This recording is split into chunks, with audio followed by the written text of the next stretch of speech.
Hello everyone, my name is Subrata Samanta and I am from IIT Kanpur. So I am your tutor for the physics subject. So in the previous class we briefly summarized that the content what we have learned so far, and so in case of continuous charge distributions we will calculate we have to calculate the vector integral instead of vector sum, and the integral becomes, so the net electric field at some point p in the space, so in 1 over 4 pi epsilon naught the vector integral dq over r square r cap, right, in case of continuous charge distribution, right. So where r is the distance from dq to the field point, so where r is the distance from dq to the field point p, and r hat is the corresponding unit vector.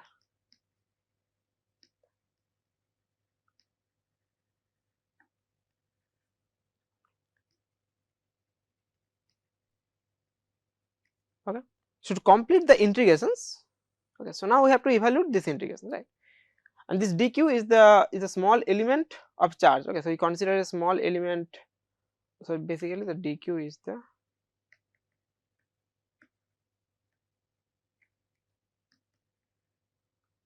charge of a small element, charge of a small element.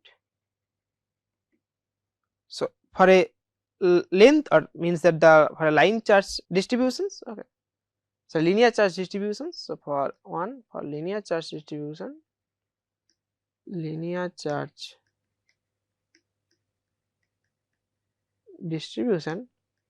dq becomes lambda times dl. The lambda is a linear charge density, right. So lambda linear charge density, and second one for the surface charge distributions, surface charge distribution dq sigma dA, sigma is the surface charge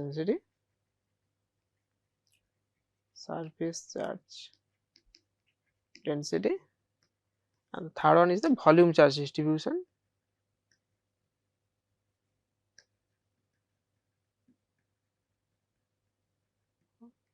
dq rho times dv, volume element, where rho is the volume charge density,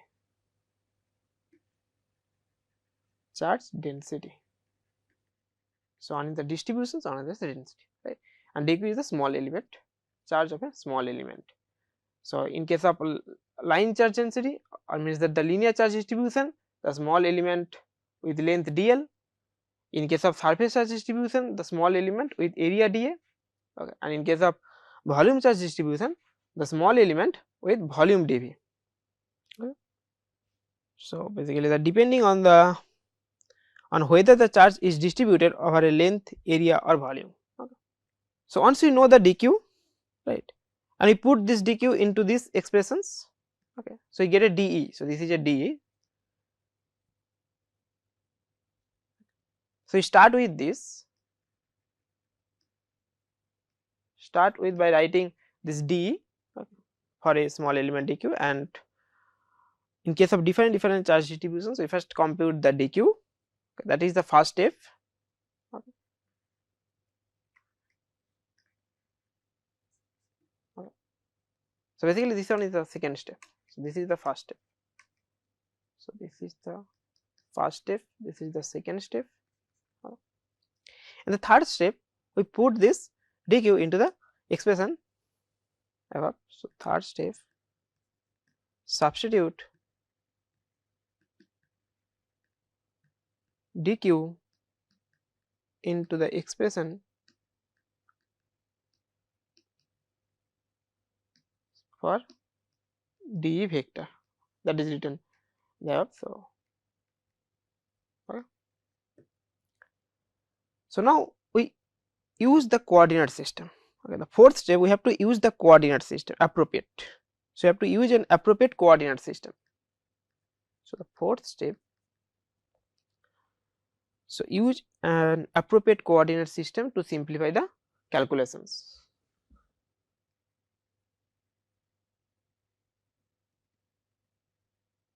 Appropriate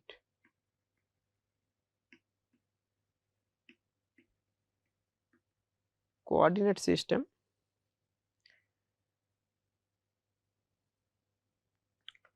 to simplify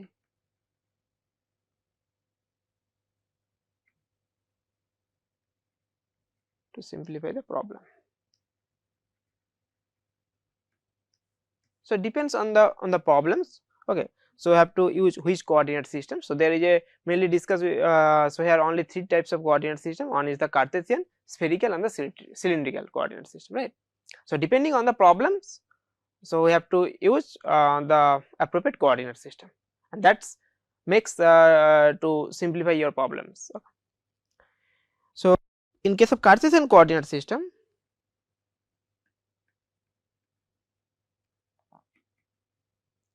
basically x, y and z in the Cartesian coordinate system, and the cylindrical coordinate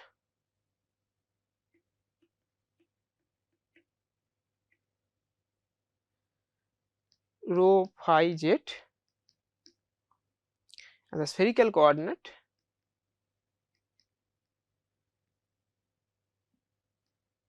r theta phi. So, here we only discuss these 3 types of coordinate system. So, each cases the dl, that means the length element, it becomes dx or dy or dz, okay, depending on the direction in which axis you are considering. And in case of cylindrical coordinate system, this one becomes d rho, rho d phi, okay, and dz. So, we use so this one is a d phi. So, if we use a 2D plane, okay, so then we only consider these two, okay, d rho and rho d phi. But if you consider a 3D system, we have also considered a z component, right, that is the dz. And in spherical coordinate system, dr, r d theta and r sin theta d phi.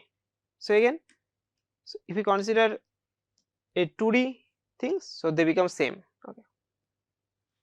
Coordinate system and cylindrical coordinate systems, or is a planar coordinate system if we consider a 2D things, right. So, when you increase this 2D to 3D, okay, then the cylindrical coordinate system, and now you look into the difference between the cylindrical coordinate system and the spherical coordinate system. Similarly, the area element dA. So, in Cartesian coordinate system, the area element, if we consider the xy plane, so area element dx dy. If we consider the yz plane, the area element dy dz. If we consider the xz plane, the area element dz dx, right. In the cylindrical coordinate system, the area element becomes d rho dz, okay, the rho z things, or rho d phi dz or rho d phi d rho, right. So, any multiple of 2, right. So, this one we multiply this, multiple of any 2 small element, we give it 3 different area element. Similarly, in case of spherical coordinate, we get r dr d theta, r sin theta, dr d theta, so dr r sin theta d phi. So, dr d phi and r square sin theta d phi d theta and d phi d theta d phi. Okay. Similarly, if we write the volume element, so there is only one terms there because we consider 3D system, so volume is the largest. So, this one becomes dx dy dz, and this one becomes rho d phi d rho dz this one becomes r square sin theta dr d theta d phi, right. So once you know this element dl dA dV in case of 3 different coordinate systems, so the fifth step,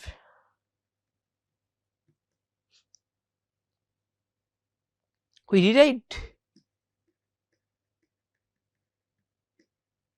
dE in terms of the integration variable depending on the coordinate system. So if your integration variable dx, dy or dz, right, in case of Cartesian coordinate system. So rewrite d in terms of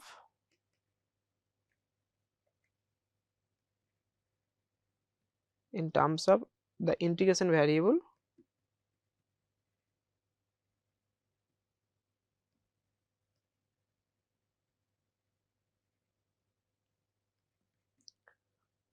and the next thing, apply the symmetry argument. This one is important. Apply the symmetry argument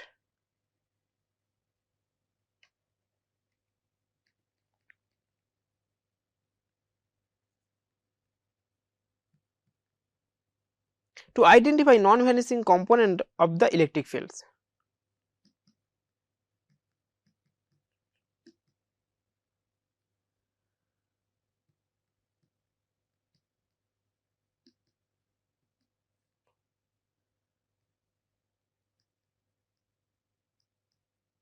Components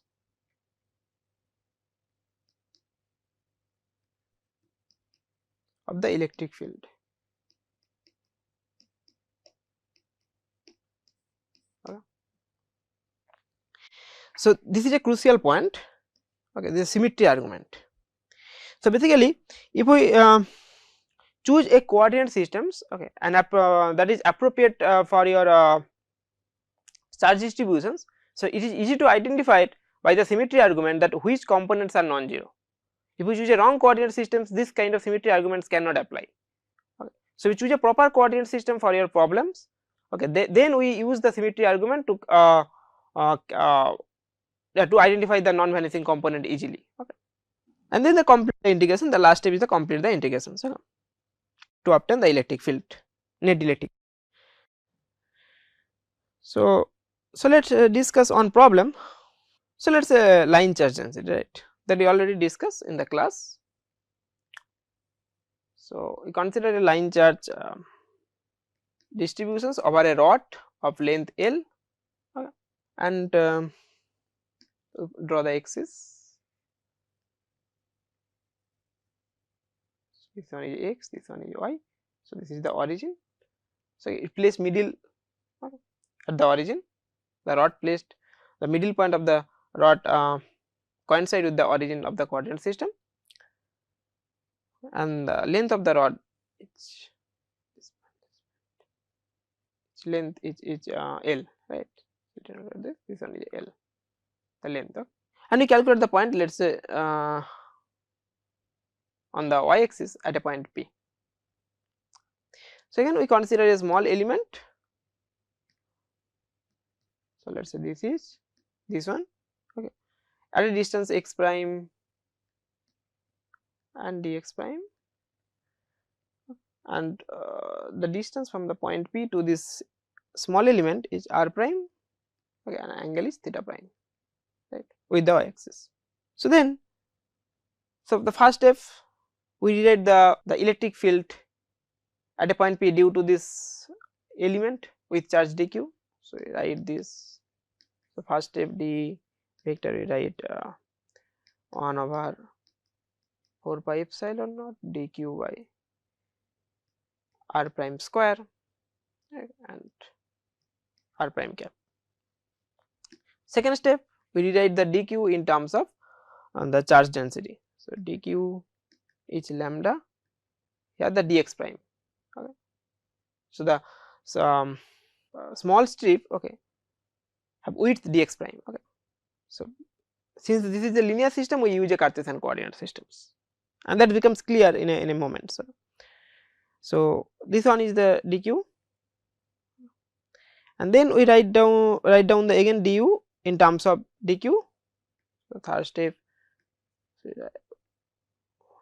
d is 1 over 4 pi epsilon naught lambda times dx prime over r prime square. Okay. So only consider the magnitude. So now we rewrite. So the fourth step, we rewrite r prime in terms of x and y, because we use the Cartesian coordinate system, right. So this r prime is the distance from the point P to the element, small element dq, we write in terms of x and y. So then the r prime square, x prime square plus y square, right, and cos theta. So this theta prime becomes y, if we denote this distance y over r prime, right. So now we apply the symmetry argument. So we apply the symmetry argument at this point P. So we say that for the small element dq with charge dq, the electric field in this direction, the radially outwards. Similarly, if we consider the small element just opposite to this dq, so also a dq charge, and due to this the electric field vector just like this. So this is, let us say, d vector due to this area element, let us say this is called 1 and it is denoted by 2, d1 d2. Which is the Cartesian coordinate system. So this d1 and d2 we can express in terms of x and y, okay, and it is easy to see that the y component cancel each other, sorry, x component cancel each other and the y components are only non-zero. So the dy is only non-zero. By symmetry argument, this becomes d cos theta. So here we use the dq as a continuous variable, so that is why we are not summing up, okay, so you have to integrate.